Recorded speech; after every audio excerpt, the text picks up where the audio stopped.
So Mona, hi again, and everybody loved your video from yesterday. So I wanted to share more about our conversations today. And for those of you who didn't catch yesterday's, you can catch it on my timeline. But Mona has collected and been given 250 Raggedy Ann Or more. dolls I'm or not sure how more, many. and she's got them. She put some of them out for us to see. And I was telling her yesterday about the connection between the vaccine injury awareness movement and the Raggedy Ann dolls. As the creator of Raggedy Ann, his daughter died from complications from a smallpox shot. And so when she learned this, of course, it's heartbreaking to her, but it started a long conversation for the two of us. And we ended up learning so much and sharing so much and having a life-changing conversation for both of us. And so I'd like Mona's going to share a bit about her. She had a disabled daughter who was later put in the care of a state institution where she passed away. So Mona's going to tell us, would you please just tell us a little bit about Karen and what happened with Karen for us? Well, Karen was a very happy baby and child. Um, she couldn't speak. Um, she couldn't hold her head up, but a very kind man made a chair that braced her so that she could sit up and have a table, and she was just happy all the time. Mm-hmm. Her favorite television character was Julia Child. Oh. And she knew when it was Thursday, when Julia came on television in the evening, Karen would be excited all day that Julia Child was coming. And she never permitted me to be in the kitchen without her. But you had to carry her around. She I had to couldn't carry walk her. or feed No, herself no, or take care of herself nothing. in any way. But She could do nothing like right. that. So you had your hands full, and then you had two other children, right? Yes. And then When Karen was 6 years old, my second daughter was born, and then my son 3 years after that. So, okay. and Somebody's asking here, is this your house? This is Mona's house, and it is actually a geodesic dome. I'm just going to do a little pan around here so that you can see she lives in this beautiful dome home with acreage and woods and all kinds of beautiful things around. So anyway, so that's your question, Kristen, and I'll let Mona continue. She had two other children, and then some nurses that would come check on Karen said that you should really focus on your other children, and it's getting too much for you to care for Karen because you had to Yes. carry her around and feed her and do everything, bathe her and everything. yes, everything. Yes. And although my husband and I at the time were not really interested in sending Karen away, because we had developed the We Care Center. This is something you developed yourself for your daughter's needs, right? Yes, Yeah. yes, with other parents of multi-handicapped children. And we started the daycare center, which was very successful. It was volunteers picked the children up in the morning, took them to school, brought them home. Because the state wasn't providing her with an No. education. No. It wasn't enacted And yet. it was all volunteer. Yeah. And I'm happy to say that We Care Center still survives in the Bay Area, Good. San Francisco, in the San Francisco Bay Area. So because Sonoma State Hospital said that they would develop a center Like that, right? like Modeled that, on that. right? But it wasn't, was And it? well, they did do that, but Karen went into the We Care Center at Sonoma State Hospital in the beginning of December, and in January Ronald Reagan was elected governor of California, and his first act was to close all of the state facilities. I guess not all of them, but the ones for the retarded, and it took the money away from The this programs. yeah, program, right. and so the We Care Center at Sonoma State was shut down, and Karen was put into a group where they were tied in their chairs in the morning, and one person had 17 children to feed. Oh, this sounds terrible because It was there's no horrible. way. There's no way. You know, a child like Karen needs one-to-one help, and so you mind showing a picture of Karen, Oh, the beautiful girl that yes. she was, so beautiful. But This she, is my yeah, most precious. yeah. So what happened was that she just under state care. Under state care, she didn't get very much care, So and beautiful. I'm gonna put her next to Raggedy oh, Ann good. here because she's Thank you. a beautiful girl.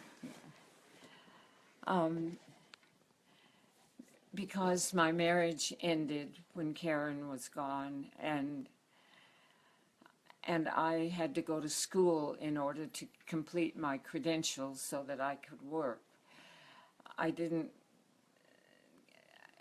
get to see Karen very much because I had to travel in order to do that. Right.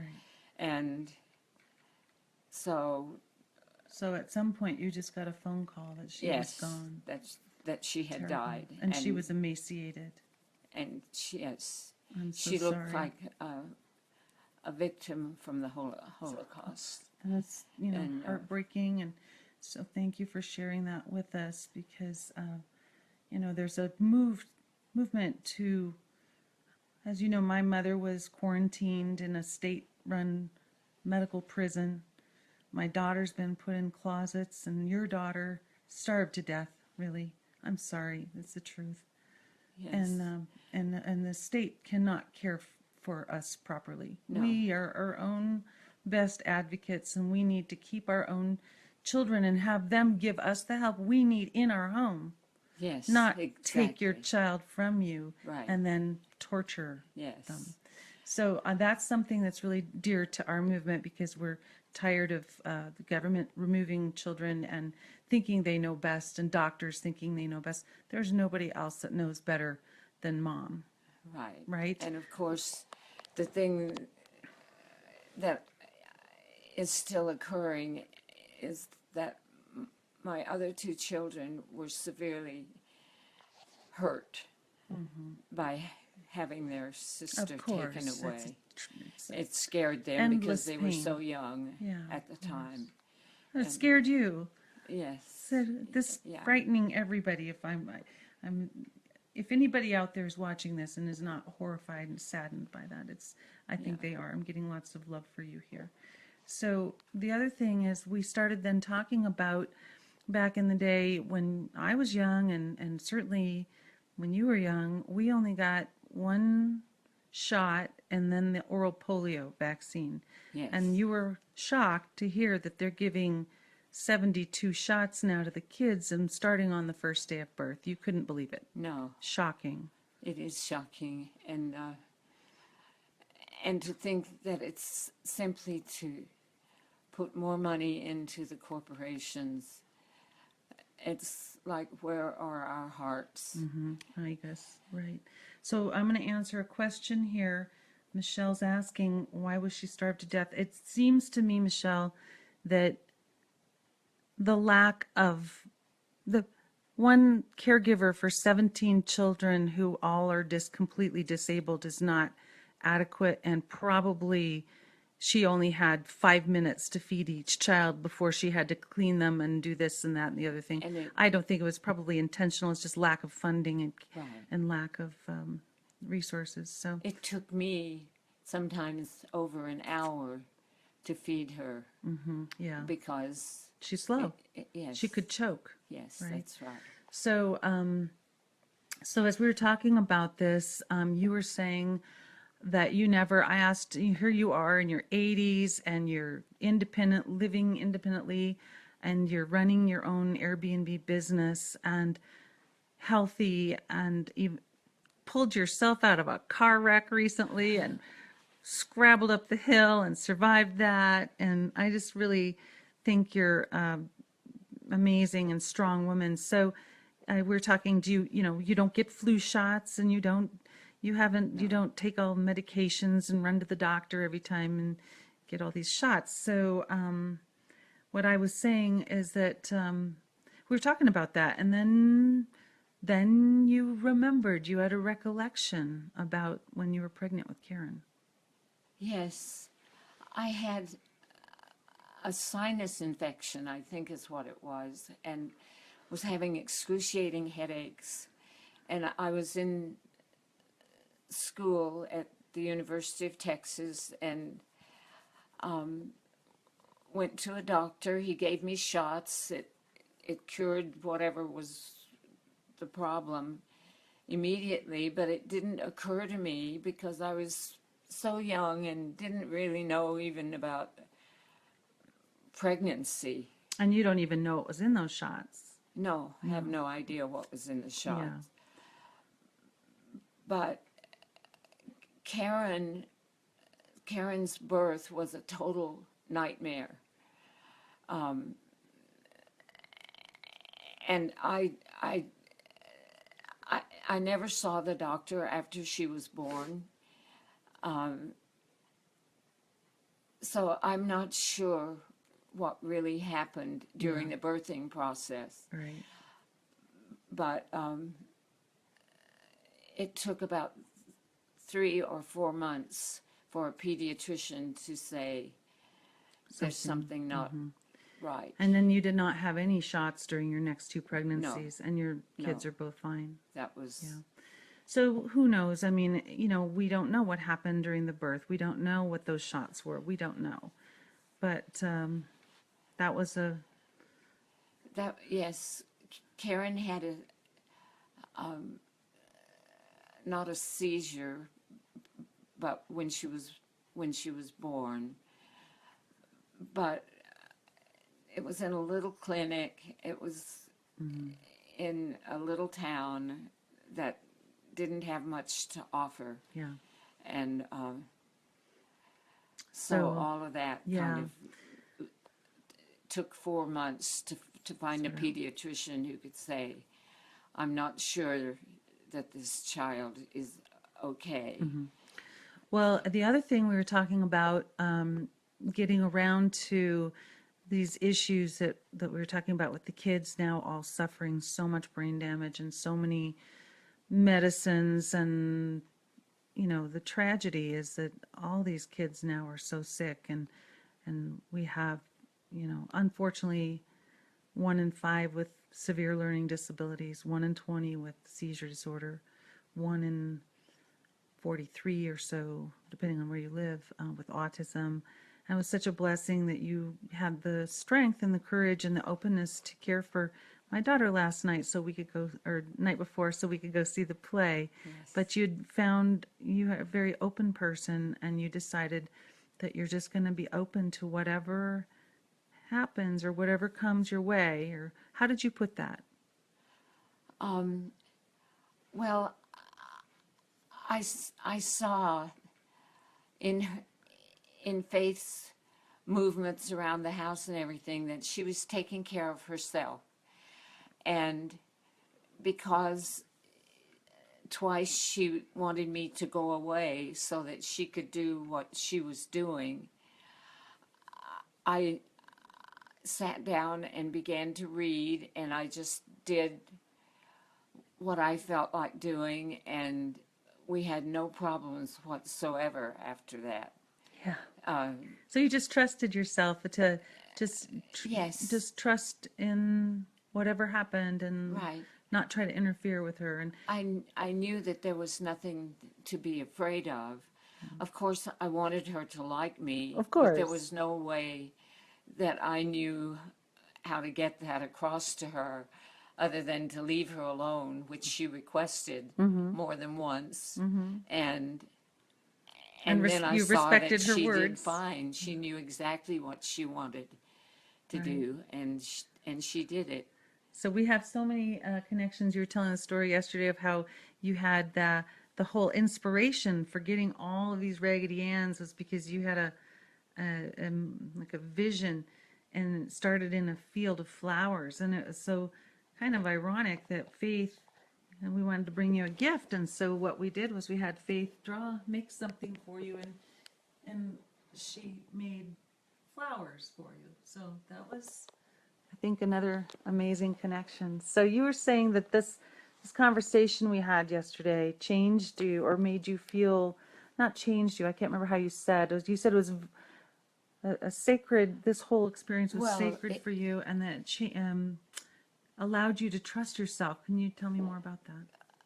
Well, because I was standing on the upper deck at the barn house, the words 20,000 Raggedy Anns came into my head, and it startled me. And 3 times I pay attention to it. That's wise. And so I went to the library and checked out a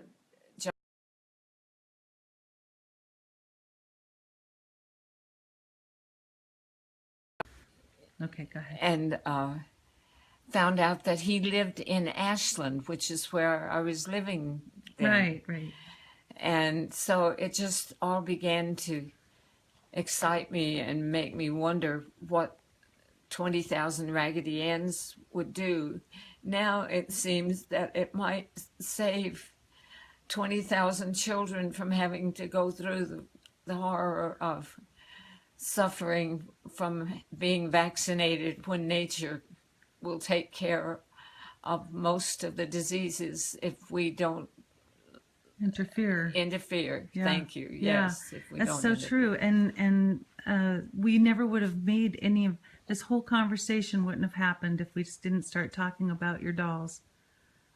That's right. Right? That's exactly right. And it's so beautiful. And then you felt now you trust yourself more, and that something happened where you felt like a moment of complete trust in yourself. Yes. And I've experienced this, and so in the it's- messages that come that I don't think about, that it's not my mind that is working, it's my heart Right. that is open.